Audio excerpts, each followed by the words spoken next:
ओम श्री परमात्मने नमः। 5वां अध्याय।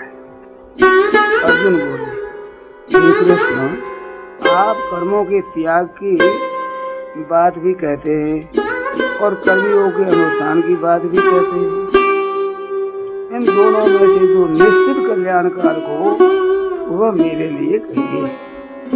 भगवान बोले, सांख्य योग और कर्मयोग ये दोनों ही समान रूप से कल्याण करने वाले हैं, परंतु सांख्य योग की अपेक्षा कर्मयोग श्रेष्ठ है।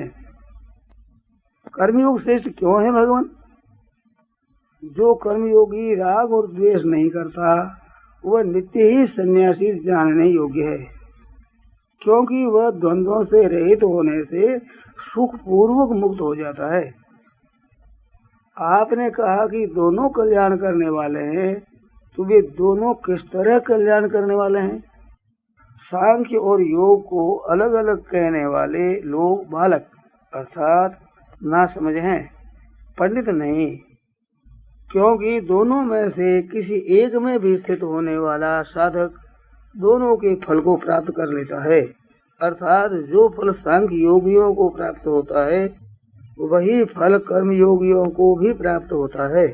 इसलिए जो सांख्य और योग को फल में एक देखता है वही ठीक देखता है। जब दोनों का फल एक ही होता है तो फिर कर्मयोग श्रेष्ठ कैसे है? कर्मयोग के बिना अर्थात सिद्धि असिद्धि में सम हुए बिना सांख्य योग का होना अर्थात समरूप स्वरूप में स्थित होना कठिन है, परंतु जो योग पुरुष सिद्धि असिद्धि में सम हो जाता है वह समरूप ब्रह्म को शीघ्र ही प्राप्त कर लेता है। वह कर्मयोग से कैसे प्राप्त कर लेता है? मन और इंद्रियों को जीतने वाला तथा संपूर्ण प्राणियों में अपने आप को स्थित देखने वाला योग युक्त पुरुष कर्म करता हुआ भी कर्मों से लिप्त नहीं होता, अर्थात तत्व को प्राप्त हो जाता है। सांख्य योगी कर्मों से कैसे निर्लिप्त रहता है? सत असत के तत्व को जानकर सत में स्थित रहने वाला सांख्य योगी देखता, सुनता, स्पर्श करता, सूंघता, खाता, जाता, सोता, श्वास लेता, बोलता, मलमूत्र का त्याग करता, ग्रहण करता, नेत्रों को खोलता और मींचता हुआ भी इंद्रियां ही अपने अपने विषयों में वर्त रही हैं, ऐसी धारणा करके और स्वरूप भूत में कुछ भी नहीं करता हूँ, ऐसा अनुभव करके कर्मों से निर्लिप्त रहता है। कर्मयोगी और सांख्य योगी दोनों ही कर्मों से निर्लिप्त रहते हैं। ऐसे निर्लिप्त रहने का और भी कोई उपाय है क्या? हाँ, भक्ति योग है। भक्ति योगी आसक्ति का त्याग करके संपूर्ण कर्मों को परमात्मा में अर्पण कर देता है, तो वह भी जल में कमल के पत्ते की तरह कर्मों से लिप्त नहीं होता। भक्ति योगी तो आपके अर्पण करने के उद्देश्य से कर्म करता है, अतः वह कर्मों से लिप्त नहीं होता, पर कर्मयोगी किस उद्देश्य से कर्म करता है? कर्मयोगी शरीर मन बुद्धि के साथ ममता न करके और फलाशक्ति का त्याग करके केवल अंतःकरण की शुद्धि के लिए ही कर्म करता है, तो वह सदा रहने वाली शांति को प्राप्त होता है। परंतु जो योगी नहीं है वह कामना के कारण कर्म फल में बंध जाता है। सांख्य योगी का कर्म करने का क्या प्रकार है भगवान? शरीर इंद्रियां और मन को वश में किया हुआ सांख्य योगी मन से संपूर्ण कर्मों को नवद्वारों वाले शरीर में छोड़कर न करता और न करवाता हुआ अपने स्वरूप में स्थित रहता है।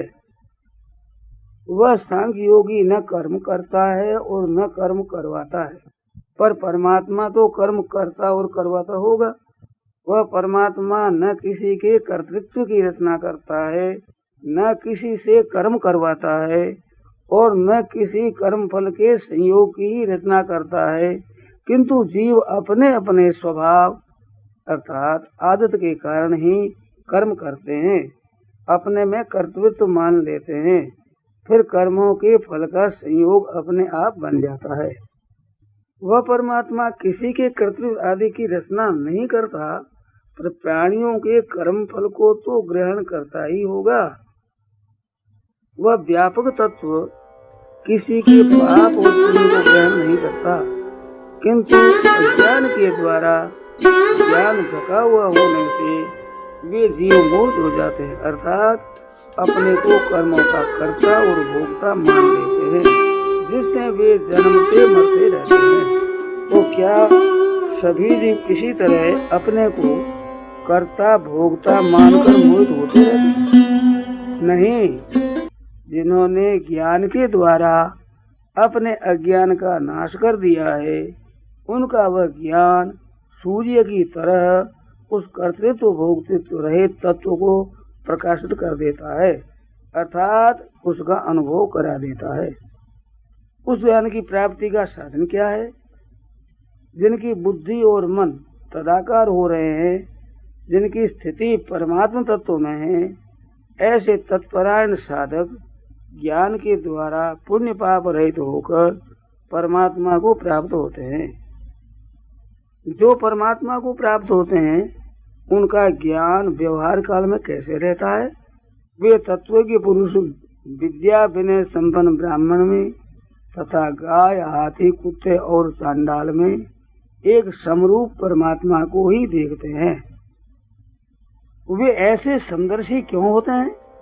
जिनका मन सर्वथा साम्यावस्था में अर्थात परमात्मा तत्व में स्थित हो गया है, उन्होंने संसार को जीत लिया है, अर्थात वे संसार से ऊंचे उठ गए हैं।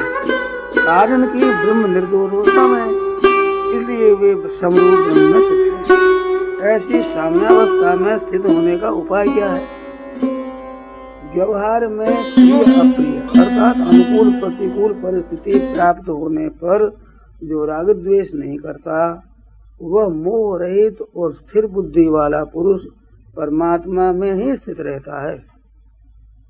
वह स्थिति किस क्रम से प्राप्त होती है भगवान? जो बाह्य पदार्थों में आसक्ति नहीं करता, वह अपने आप में सात्विक सुख को प्राप्त कर लेता है, फिर वह परमात्मा के साथ एक होकर अक्षय सुख का अनुभव करता है। बाह्य पदार्थों में आसक्ति कैसे न करे? जितने संबंध जन्य सुख हैं, वे सभी केवल दुखों के ही कारण हैं और आदि अंत वाले हैं। इसलिए विवेकी पुरुष उनमें रमण नहीं करता। रमण न करने से क्या होगा? जो मृत्यु के पहले पहल काम क्रोध के वेग को सहन करने में समर्थ होता है, अर्थात काम क्रोध के वेग को उत्पन्न ही नहीं होने देता, वही सुखी है, योगी है, वही नर है, बहादुर है। ऐसा होने पर क्या होता है? बाह्य पदार्थों में आसक्ति न होने से उसको परमात्मा तत्व का सुख मिलता है, उसका परमात्मा में ही रमण होता है और उसका ज्ञान सदा अलुप्त रहता है। ऐसा वह ब्रह्म स्वरूप हुआ साधक शांत ब्रह्म को प्राप्त हो जाता है। उस शांत ब्रह्म को और कौन प्राप्त होता है? जिनकी इंद्रियां वश में है, जिनकी प्राणी मात्र के हित में रहती है, जिनके पाप नष्ट हो गए हैं और जिनके मन की दुविधा मिट गई है, ऐसे ऋषि निर्वाण ब्रह्म को प्राप्त होते हैं। निर्वाण ब्रह्म को प्राप्त होने के लक्षण क्या हैं? जिनका अंतःकरण वश में है, जो यत्न में लगे हुए हैं, जो राग द्वेष रहित हैं, उनको जीते जी और मरने पर निरंतर निर्वाण ब्रह्म ही प्राप्त होता है। किसी दूसरे साधन से यह सुख प्राप्त होता है क्या? हाँ, ध्यान योग से भी यह सुख होता है। बाह्य विषयों को बाहर करके अर्थात मात्र प्राकृत विषयों का त्याग करके नासिका में विचरने वाले प्राण और अपान को अर्थात रेचक पुरों को समान करके जिसके मन बुद्धि इंद्रियां वश में है, ऐसे वह इच्छा भय और क्रोध से रहित मोक्ष परायण साधक सदा मुक्त ही है। और भी दूसरा कोई शुभ उपाय है? जिससे वह सुख सबको मिल जाए। हाँ, भक्ति है जो मुझे संपूर्ण यज्ञों और तपों का भोक्ता, संपूर्ण लोकों का महान ईश्वर और प्राणी मात्र का परम स्वरूप जान लेता है, दृढ़ता से मान लेता है, अर्थात अपने को कभी भोक्ता नहीं मानता, उसे शांति मन